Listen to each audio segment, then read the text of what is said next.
Cela fait plusieurs années que nous vous écoutons avec plaisir et enthousiasme. Merci Nadia et Martial. On passe derrière vous, c'est très difficile. Les témoignages donc vos témoignages sont tous plus intéressants les uns que les autres et surtout tous plus édifiants les uns que les autres. Béatrice et Loïc nous avaient demandé de témoigner, je crois, il y a 2 ans, mais nous étions retenus par la logistique des trajets, colonies, camps des enfants. Et d'ailleurs, suite à notre désistement, entre nous et en toute humilité, bien sûr, Père Bernard a décidé d'annuler la session. Nous nous étions tout de même préparés à une nouvelle demande et dépassant notre appréhension de vous livrer un témoignage mal construit et assommant, surtout à cette heure-là, nous voici ce soir devant vous. Alors, Cédric et Myrtille Bourrez, nous sommes mariés, on a compté, depuis 533 361 600 secondes. Donc, c'est 202 mois, 25 jours et 4 heures. Ça, c'est pour les parents des jeunes enfants, parce qu'ils comptent encore en mois. Et nous, c'est plutôt 16 ans, 329 jours et 4 heures, parce que nous aimons sans compter. Nous avons 4 merveilleux enfants, de 14 ans à 7 ans, et heureusement tous pris en charge par les Domini. Ce soir, nous vous proposons une relecture de notre parcours en nous appuyant sur le titre suivant « Témoin de la fidélité de Vatican II à la grande tradition de l'Église ». Alors pour cela, nous évoquerons dans un premier temps la tradition dans notre héritage familial. Ensuite, nous nous demanderons si nous sommes fidèles à la tradition étant née après le Concile. Et nous terminerons sur notre vision du Concile Vatican II dans notre quotidien. À quelle place le situe-t-on ? Donc la tradition dans notre héritage. Myrtille a été élevée dans une famille catholique pratiquante du côté paternel. Ses grands-parents étaient de très grands défenseurs de la vie, investis dans leur paroisse, dans les projets humanitaires et dans la politique. Ils n'ont pas vécu Vatican II depuis la France, ils vivaient entre le Cambodge et l'Allemagne à cette époque. Myrtille n'a pas souvenir que le sujet ait été évoqué en famille. Il y avait déjà assez de discussions enflammées le dimanche sur le communisme, les francs-maçons et la politique. Ses mêmes grands-parents ont été moteurs pour inscrire Myrtille et ses sœurs à la troupe scout affiliée au monastère du Barou dès ses 6 ans. Petit arrêt sur image pour comprendre le contexte, l'abbaye Sainte-Marie-Madeleine du Barou est une abbaye bénédictine française fondée en 1970 dans le Vaucluse. Suite à l'arrivée du père Don Gérard, souhaitant conserver le rite tridentin. La communauté s'agrandit rapidement, mais s'isole de la communauté de départ, car des ordinations sont effectuées à Bédouin par Marcel Lefebvre. En 1988, les relations se tendent puis se rompent avec Marcel Lefebvre, après le sacre de 4 évêques effectué par celui-ci contre la volonté du pape. La communauté accepte alors, sans aucune contrepartie, la reconnaissance canonique offerte par le Saint-Siège. Myrtille débutera le scoutisme cette année-là. Elle y resta une dizaine d'années malgré l'éloignement géographique. En effet, sa maman s'installa dans les Alpes de Haute-Provence après une séparation avec son père. 1 an après, son papa décéda brutalement. Sa maman s'est remariée avec un homme éloigné de la foi catholique. L'adolescence a donc été marquée par un tiraillement entre des amitiés nouées au Barou, toutes issues du monde dit traditionnel, et les années du collège et lycée au fin fond des Alpes de Haute-Provence, grand désert spirituel. Elle avait déjà remarqué, en allant à Nîmes chez ses grands-parents, la grande diversité de la liturgie française. Certaines pratiques lui semblaient complètement folkloriques et d'autres lui semblaient presque rédhibitoires. Mais malheureusement, l'époque et l'âge ne se prêtaient pas à une discussion posée, constructive. La religion n'était pas un sujet à la maison. Elle a donc conservé une grande méfiance envers les textes de Vatican II pendant sa jeunesse et assimile toutes ces pratiques douteuses à une rupture avec la grande tradition de l'Église. Cédric est né en Provence, dans une famille catholique pratiquante, très attachée et investie dans la paroisse du village. Plusieurs curés se sont succédés, tous éloignés du rite tridentin, sans pour autant diffuser des idées progressistes. La liturgie proposée a toujours été teintée d'un folklorisme local, surtout au moment de Noël, fêté en habit traditionnel des santons de Provence, avec un agneau vivant dans l'église. Le catéchisme, assuré par des fidèles, a été proposé pendant de longues années. Ces personnes courageuses ont tenu bon face à une municipalité communiste, mais Cédric fut le dernier enfant de chœur du village et aida le prêtre jusqu'à ses 17 ans. Malgré cela, il n'a jamais connu le sacrement de réconciliation, ni de proposition de confirmation, et a découvert la présence réelle une fois adulte. C'est vrai. Cédric conserve un arrière-goût d'édulcoration de la foi. Il lui semble aujourd'hui avoir vécu des commémorations le dimanche à la place d'une sainte messe. Cédric a vécu dans une famille où le dialogue avait peu de place. Il n'a aucun souvenir d'avoir évoqué la foi ou les sacrements, et encore moins la tradition. Il se souvient d'avoir assisté par hasard lors d'un déplacement à une messe en latin. Son père lui avait expliqué que c'était la messe comme avant, point. Nous avons décidé de nous marier assez vite dans notre église paroissiale à Reillanne, dans les Alpes de Haute-Provence. Le curé, ayant déjà un âge avancé, déjà en retraite, attendait patiemment un autre prêtre pour prendre la relève. Nous avons seulement rencontré un soir un autre couple de la paroisse en guise de préparation au mariage. Mais en toute franchise, entre nos études, le travail et notre jeunesse, cela nous semblait suffisant à l'époque. Jeune marié, avec Isor, notre aîné, comme premier bagage, nous sommes partis nous installer en Australie. Nous avons mesuré à quel point nous étions pas bilingues et nous avons eu beaucoup de mal à suivre une messe correctement le dimanche. La seule messe en latin, sous le rite de Saint Pie V, était une messe basse, donc absolument pas adaptée à un enfant âgé de 1 an et demi. Nous avons alors accéléré l'apprentissage de l'anglais pour se raccrocher à la cathédrale, grande paroisse avec des familles. Néanmoins, nous gardons en mémoire la difficulté de comprendre et de s'adapter à des liturgies différentes dans une langue autre que le latin. À l'heure de la mondialisation, le choix d'une langue universelle, le latin au hasard, nous semble une idée contemporaine. Lors de notre retour en France en 2011, nous avons découvert la communauté Saint-Martin implantée dans notre petit village du Haut-Var. Nous avons été touchés par le dynamisme et surtout le respect de la liturgie assumé par les prêtres de la communauté. Puis, en 2013, ce fut la rencontre avec les Domini, fatale, l'intégration de la cordée de Draguignan qui nous a aidés à comprendre et à lire les textes de Vatican II. Nous nous souviendrons toujours de frère Jean-Baptiste nous disant « Vous parlez de Vatican II, mais vous l'avez lu au moins ?» Non. Eh bien, achetez les textes, lisez-les comme obédience de corvée. Merci frère Jean-Baptiste.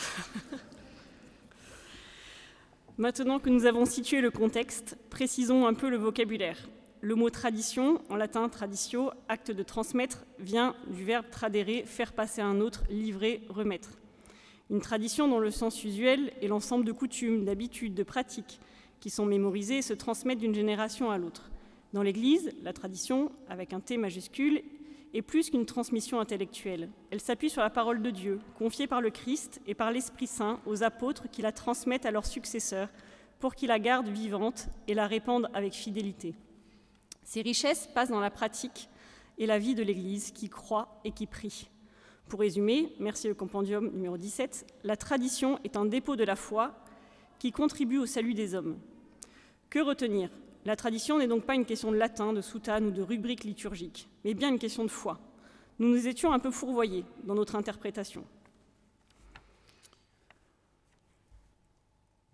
Deuxième partie, nés après le Concile, sommes-nous fidèles à la tradition ?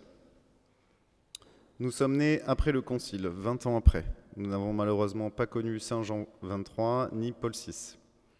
Mais nous pouvons clairement affirmer que nous sommes des enfants de Dieu qui ont découvert la foi avec Saint Jean-Paul II et Benoît XVI. Myrtille a eu l'immense joie de participer au JMJ à Paris en 1997. Elle a vu le pape Jean-Paul II de près. Elle se souvient d'une foule immense, d'une joie explosive malgré la pluie, des messes recueillies malgré l'assemblée démesurée, d'une jeunesse transportée malgré l'origine liturgique de chacun. C'était tellement marquant à 14 ans. Nous avons très longtemps été mal à l'aise, désorientés, voire même en colère pendant certaines messes. Nous avons fait l'amalgame entre les abus, les excès, les sacrilèges vécus dans différentes paroisses avec les textes de Vatican II. Sans vouloir nous appesantir sur ces fautes, il est normal de les dénoncer pour revenir à la grande tradition. Myrtille a vécu certaines messes à Nîmes où tout le monde devait partager l'Eucharistie en même temps, une vraie belle image de messe protestantisée. Il y a 4 ans, je me suis refusé la communion car j'étais à genoux. Le prêtre me disant « Un homme doit communier debout et dans la main ». La même année, le diacre de notre paroisse nous exhortait à arrêter d'être pointilleux sur la liturgie et nous a expliqué que le sacré, c'était avant. Cela devait sûrement être après que nous ayons demandé d'arrêter de faire l'apéritif dans l'église après la messe, ou que nous ayons marqué notre étonnement après que des sœurs aient mimé l'évangile autour de l'autel.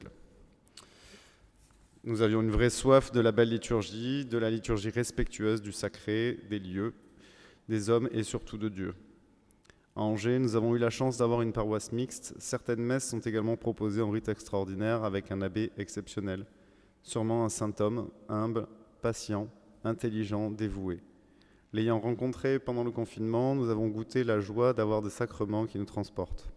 En toute simplicité, en tant que pécheurs, nous avons besoin d'hommes, de prêtres qui nous guident et nous apprennent. Après le confinement, nous avons pleinement intégré cette paroisse. Nous avons demandé leur avis à nos enfants. Tous nous ont dit qu'ils préféraient la messe en rite extraordinaire car elle était plus recueillie, les chants, le grégorien plus respectueux, les prières plus transcendantes. Ils nous ont seulement demandé un missel pour suivre. Nous ne sommes pas des tradis dans le sens usuel du terme. Nous ne nous reconnaissons pas dans les revendications souvent énoncées. Nous entendons souvent que la messe Paul VI n'est pas la vraie messe, qu'elle est fabriquée, qu'elle est centrée sur l'homme, qu'elle incite ou invite toutes sortes de débordements. En revanche, nous constatons chaque jour, chaque dimanche, que les messes en rite tridentin nous renvoient une image de ce qui manque ou qui est négligé dans la liturgie de paroisse en rite ordinaire. Nous aimerons certaines paroisses. Nous aimerons que le sacré soit au centre de nos églises, que sans tomber dans le cléricalisme, que le prêtre reprenne les rênes des paroisses et soit un vrai guide spirituel de chacun. Nous savons que cela est possible, il suffit d'assister à une messe chez les Dominies.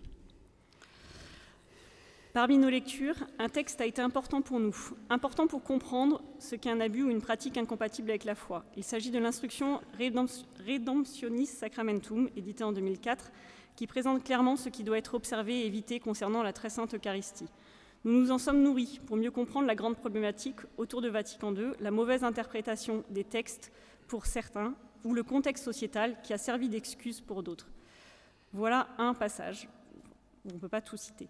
Privé de sa valeur sacrificielle, le mystère eucharistique est considéré comme s'il n'allait pas au-delà du sens et de la valeur d'une rencontre conviviale et fraternelle. L'efficacité des actions liturgiques ne réside pas dans les changements fréquents des rites, mais en vérité dans l'approfondissement de la parole de Dieu et du mystère célébré. Nous ne pouvons pas tout citer le texte ce soir, mais en revanche vous inciter à le lire en paroisse pour éliminer ces fameuses pratiques superficielles et incorrectes. Monseigneur Hayet écrivait que Saint Jean-Paul II a insisté sur le respect des prescriptions liturgiques pour nous permettre de retrouver le sens de la liturgie. Il semble tout de même dommage que tous les textes parus sur le sujet soient là pour limiter des abus et non enseigner l'excellence liturgique. Mais au fond, pourquoi est-ce si important pour nous ? Nous avons compris au fil des années qu'une liturgie sans aucune surprise, sans aucun changement, nous permettait de mieux rentrer dans la parole de Dieu et les textes du jour proposés. Nous ne sommes plus en position de spectateurs d'une scène plus ou moins maîtrisée, mais complètement acteurs, car nous pouvons méditer, réfléchir, recevoir la parole du Christ. En somme, une liturgie fidèle à la tradition est la clé pour que les fidèles soient amenés à une participation pleine, consciente et active aux célébrations liturgiques. Il est très souvent dit, à juste titre, qu'il faut des années pour mesurer, comprendre et mettre pleinement en application un concile. Benoît XVI, en 2007, a permis de combler certaines imprécisions. Nous avons acheté pour nos 2 garçons, lorsqu'ils servaient la messe en rite ordinaire, le cérémonial de la Sainte Messe à l'usage ordinaire des paroisses. Il est clair, précis et complet. Il permet de rentrer dans les normes liturgiques comme un guide éducatif dont nous avons tous besoin. Nous avons alors compris que la participation active des fidèles à la liturgie est une nécessité. Nos garçons servent avec joie et amour chaque rite. De notre côté, nous tournons notre cœur vers Dieu pour mieux vivre la communion avec l'Assemblée chrétienne. Nous tournons notre volonté et notre corps dans la prière. Nous participons aux rencontres et à la vie de la paroisse. Nous retenons des différents textes de Benoît XVI son grand souhait de demeurer fidèle à l'intention profonde du renouveau liturgique voulu par le Concile Vatican II, en continuité avec toute la grande tradition. Et troisième partie, Vatican II dans notre quotidien aujourd'hui, à quelle place le situe-t-on ? Pour terminer, avant de vous endormir complètement, voici quelques aspects choisis de notre vie qui nous semblent correspondre à des témoignages de fidélité au Concile Vatican II, tels des enfants de la grande tradition de l'Église. Donc d'abord, dans la belle et sainte liturgie, dans notre place dans l'Église. Mais qu'est-ce que la liturgie ? Demandait un jour Charlemagne à son savant ministre et chapelain Alcuin. La liturgie, répondit le moine, c'est la joie de Dieu. Dont Gérard Calvet écrivait « Joie de Dieu, la liturgie est aussi la joie des hommes devenus fils de Dieu, notre joie. » Et il précisait « Par la liturgie, notre foi s'éclaire d'année en année, le sens de Dieu s'affine en nous, la prière nous conduit à une meilleure connaissance des choses de Dieu. » Il qualifie la liturgie d'école d'oraison qui nous apprend la contemplation chrétienne, qui est la prière et amour. Dans notre cheminement, nous avons mûri notre regard et pu trouver la vraie et belle liturgie, celle de la tradition, de Saint Jean-Paul II, de Benoît XVI et de Paul VI, elle qui nourrit notre foi. Nous nous sentons apaisés dans notre paroisse qui propose la Sainte Messe dans les 2 rites, tout en œuvrant pour l'unité. En tant que baptisés, nous devons participer à la fonction prophétique, royale et sacerdotale du Christ. Notre vocation est de travailler, comme du dedans, à la satisfaction du monde, à la sanctification du monde, pardon. Chapitre 31. Quelle belle et dure responsabilité. Bon, à notre petite échelle, en tant que parents, notre première mission est de travailler à l'éducation de nos enfants. Dans notre quotidien, cela se traduit par le choix des écoles, un regard sur leurs relations, des camps et colonies FMND, bien entendu, les week-ends foyers et des lectures. Puis, dans notre relation avec l'Esprit Saint, donc nous avons fait notre confirmation adulte et ensemble dans le Var. Pour cela, nous avons suivi une formation avec la communauté Saint-Martin et également à la Castille avec Monseigneur Ray. Nous avons découvert nos responsabilités de chrétiens dans l'évangélisation du monde. Vatican II nous rappelle que l'Église n'est pas faite pour les seuls chrétiens. Elle est envoyée à toute l'humanité pour accompagner à la lumière de la foi son humanisation et le salut spirituel du monde. Nous essayons de proposer une image du Christ dans notre quotidien en tant que chrétien. Myrtille peut difficilement témoigner de manière directe dans son travail. En revanche, elle essaie d'être souriante, de ne jamais critiquer les collègues ou de rendre service aux autres. Cédric, en revanche, propose le bénédicité à tous ses employés, leur propose de s'émerveiller devant la beauté et la complexité de la création et témoigne de sa confiance malgré les aléas climatiques. Gaudium et Spes nous rappelle que, mus par la foi, se sachant conduit par l'Esprit du Seigneur qui remplit l'univers, le peuple de Dieu s'efforce de discerner dans les événements, les exigences et les requêtes de notre temps, auxquelles il participe avec les autres hommes, quels sont les signes véritables de la présence ou du dessein de Dieu. La foi, en effet, éclaire toute chose d'une lumière nouvelle et nous fait connaître la volonté divine sur la vocation intégrale de l'homme, orientant ainsi l'esprit vers des solutions pleinement humaines. Alors, on aurait pu en trouver d'autres, mais il a fallu terminer. Le dernier, c'est sur notre vision de l'homme, travailleur dans notre société. Toujours dans Gaudium et Spes, nous retenons que le but fondamental n'est pas la seule multiplication des biens produits, ni le profit ou la puissance, c'est le service de l'homme. Au quotidien, Cédric le vit dans sa responsabilité de chef d'entreprise. Il jongle sur un fil entre faire croître son entreprise, ou plutôt la pérenniser, et offrir un salaire décent à chacun. Sa vision du travail garde en mémoire celle décrite dans la Genèse.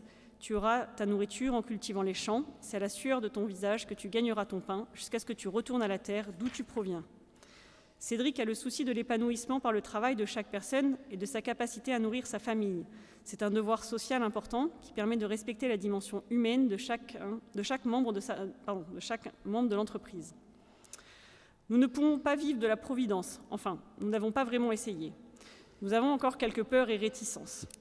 Mais nous souhaitons ralentir notre consommation, donner une seconde vie aux habits, apprendre à réparer et faire par nous-mêmes. Sans tomber dans une idéologie enfermante, nous essayons de discerner le besoin du vital et du confort. Apprendre aux enfants à bannir le consumérisme, à ne jamais changer d'habit comme de coiffure, à se satisfaire d'une chemise raccommodée ou des chaussures du cousin. Nous avons également aiguisé notre discernement sur les signes de Dieu, la présence de Dieu dans notre vie et dans l'histoire actuelle. Dans une moindre mesure, apprendre à remercier une voiture plus lente devant nous, c'est difficile, car Dieu fait grandir en nous la vertu de patience et nous évite sûrement un accident. Pour conclure, nous nous sentons pleinement des enfants du Concile Vatican II, dans lequel nous puisons des axes de vie concernant le rapport au travail, à l'éducation, à la société, aux autres, dans notre implication dans les paroisses, dans l'Église, en témoin de la tradition que nous espérons fidèle. Pour finir, comme nous ne sommes ni théologiens ni saints, nous faisons confiance en l'Église, en Dieu, qui nous fait vivre en ces temps, à cette place, sûrement la meilleure pour nous. Et nous voulons aussi vous proposer une prière pour l'Église. Esprit Saint, créateur de toutes choses, venez en aide avec bienveillance à l'Église catholique. Affermissez-la, fortifiez-la de votre puissance céleste contre les assauts de ses ennemis. Par votre grâce pleine d'amour, insufflez un esprit nouveau dans vos fidèles, marqués dans votre onction, afin qu'ils glorifient en vous le Père et son Fils unique Jésus-Christ, notre Seigneur. Amen.